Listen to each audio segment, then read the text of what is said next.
the first thing you have to understand with regards to trying to come to terms with the conception of the shadow is to understand the idea of persona. And persona is the you that you present when you want people to accept and like you. Often like. Let's say that you go to a party and you're trying to impress the people that are there and you're trying to get them to like you. And so you maybe get jabbed at a little bit and you laugh and you go along with everyone so that they like you, and then you go home and you're bitterly resentful about the way that you were put down at this party. And that's going to make all sorts of aggressive, I wish I could have said, it's going to make all sorts of aggressive and vengeful thoughts sort of flash through your imagination. Well, the first part of the problem is that you were too much persona, right? You sacrificed yourself in some sense at the party so that people would like you. And in the second part, you're refusing to admit to the existence of those elements of you that would have actually protected you from doing that. So let's say you go home and you're all bitter and resentful and you have fantasies of revenge. I mean, that reveals to you the shadow part of you that's aggressive. And the thing is, you actually need that, because if you would have integrated that more successfully into your personality, when you went to the party, you wouldn't have had to let people put you down to get them to like you. Instead of having a face like this, which says, I'll take anything that's coming my way, you have a face and a stance that's more determined and assertive. And if you manifest that properly, people aren't going to mess with you to begin with. But you may have already adopted a morality that says, well, I have to be likable and I shouldn't do anything that causes any conflict and I shouldn't ever, hurt anybody's feelings. And so you're just to present yourself as a punching bag, and you think that that makes you a good person, but it doesn't. And there's no integration of the shadow in that situation. So you see that at the end of the movie, when I mentioned this, when Simba climbs up the rock to take control of it, all the female lionesses bare their teeth and he roars. It's like that aggressiveness is integrated into him. And so resentment is a really good emotion for making contact with the shadow side, because if you're resentful about something, it basically reveals two things. It either means that you're immature and you should stop whining and get on with things. Someone's asked, this often happens with adolescents who are asked, say, by their mother to clean up their room. They get all resentful about it. It's like, shut up and clean up your room. It's not that much to ask. Or, so that can be a gateway into the observation of your own immaturity. Or it's possible that you're resentful because people really have been poking at you too much and taking cheap shots at you and oppressing you. But what that means is that you've got some things to say that you haven't been willing to say or don't know how to say, right? You can't stand up for yourself properly. And in order to do that, you have to grow some teeth and be willing to use them. And again, that's something that might violate your morality, because you might say, well, I shouldn't be able to bite people. And the thing is, yes, you should be able to bite people hard. And if you're able to bite them, then generally you don't have to. But they need to know that you can, because otherwise, especially people who are badly socialized, they'll just keep encroaching on you and encroaching on you and encroaching on you and encroaching on you until you put up a wall.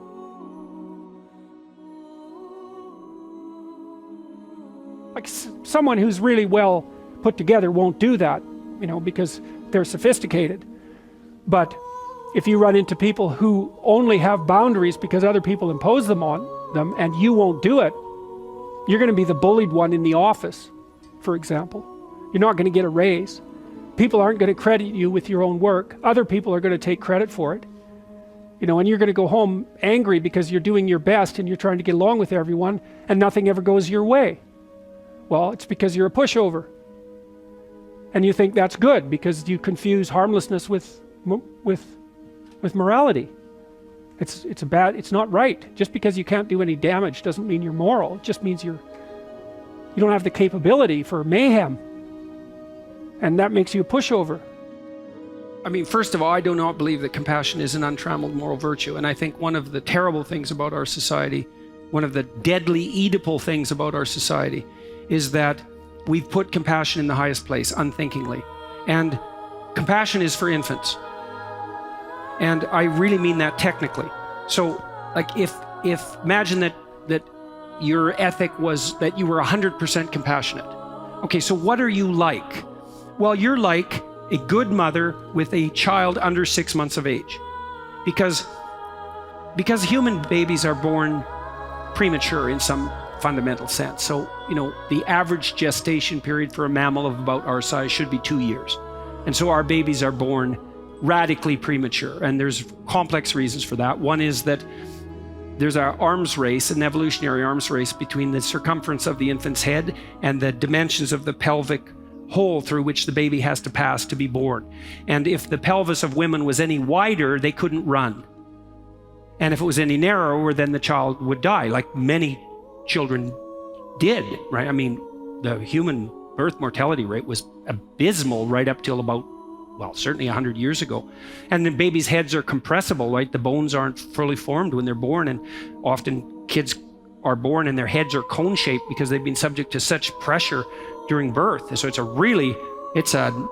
a narrow needle to thread, and there's been a lot of evolutionary tinkering to get that right.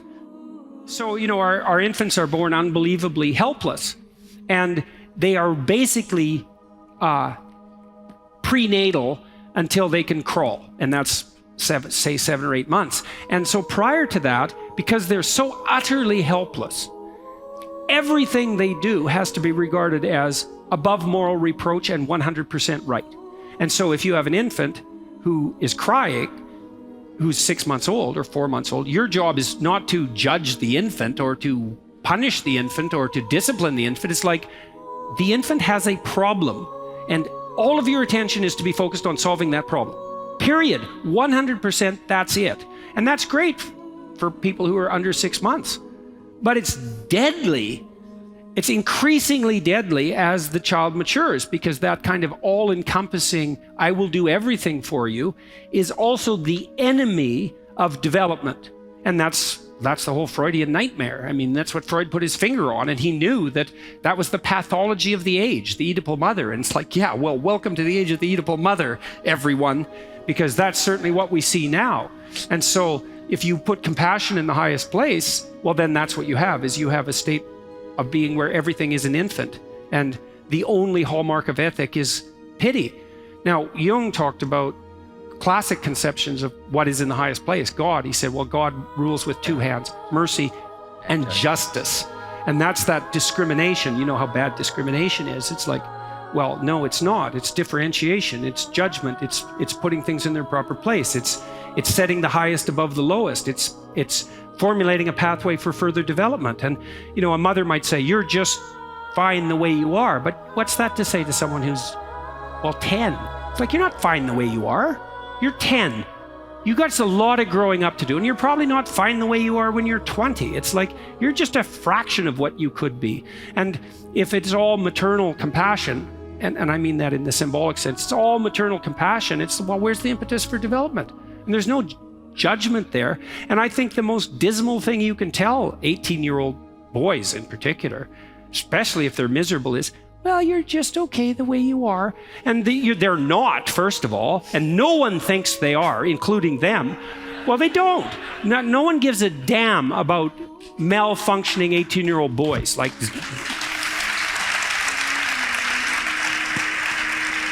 but you can say, with the proper admixture of justice and mercy, it's like, yeah, well, you're not so bad for 18, and you could be way more, and good for you, and then you can encourage that, and that's the spirit of justice, and that's a patriarchal spirit fundamentally. Right. It's the encouragement and the calling forth of further development.